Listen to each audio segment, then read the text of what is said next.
All right, how's everyone doing? I am Rich CELENZA. Thanks for checking out the Rich CELENZA show. So, not sure what I'm going to call this podcast yet, but what I'm going to talk about is how I think people don't recognize the history maybe of their maybe grandparents or great grandparents, especially if they came over from another country or from poverty to the United States.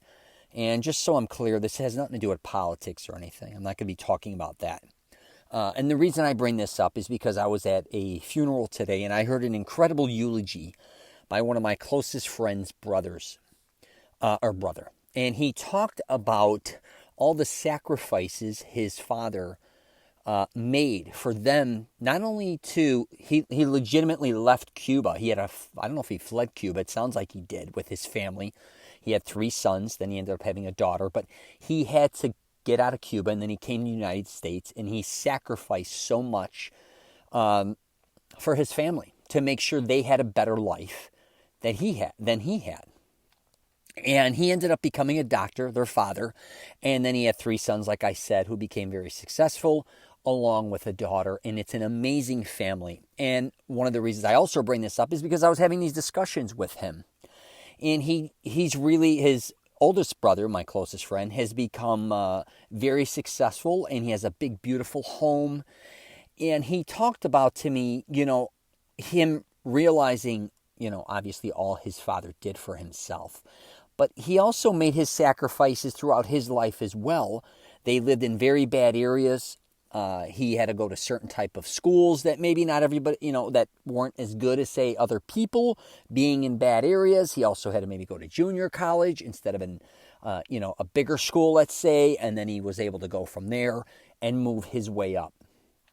And what we were talking about is, a lot of people, I think, and this has nothing to do with race or nationality or anything. It's like, again, not realizing that most of our family members or our ancestors came to America and they were not on top, not even close.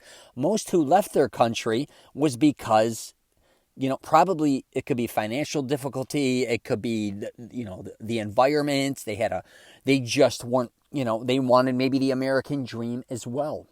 And I think a lot of us don't think about that anymore because especially if we have kids or we're, third, fourth, fifth generation, whatever we are in the United States, we forget all the sacrifices that others made for us.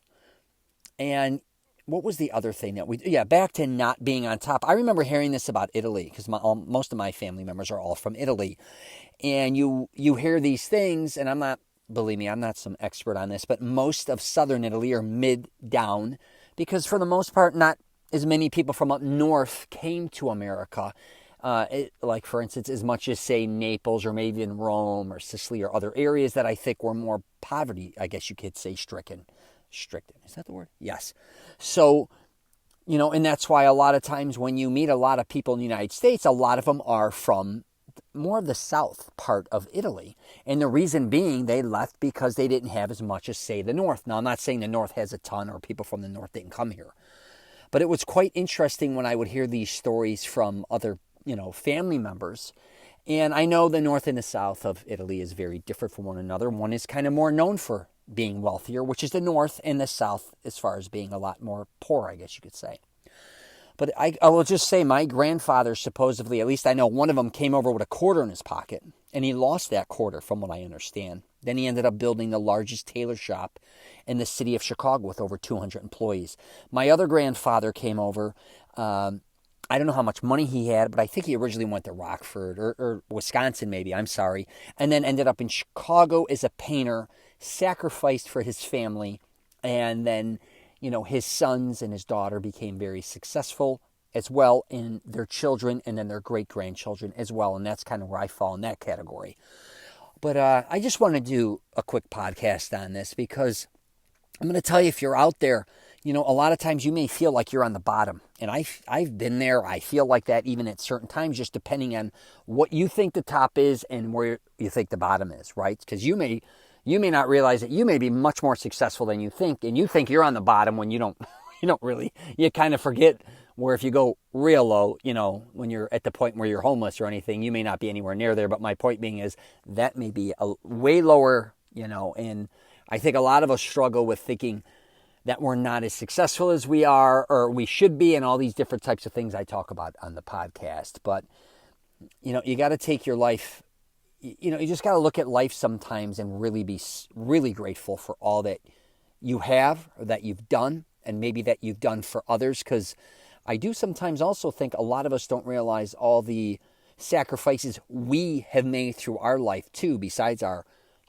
ancestors and all them. But you may have made a lot of sacrifices for whoever you're with in a relationship, maybe your children, or maybe friends or family members or colleagues. So you sometimes just got to realize a lot of us, and I was going to say this was what I was going to officially wrap it up with.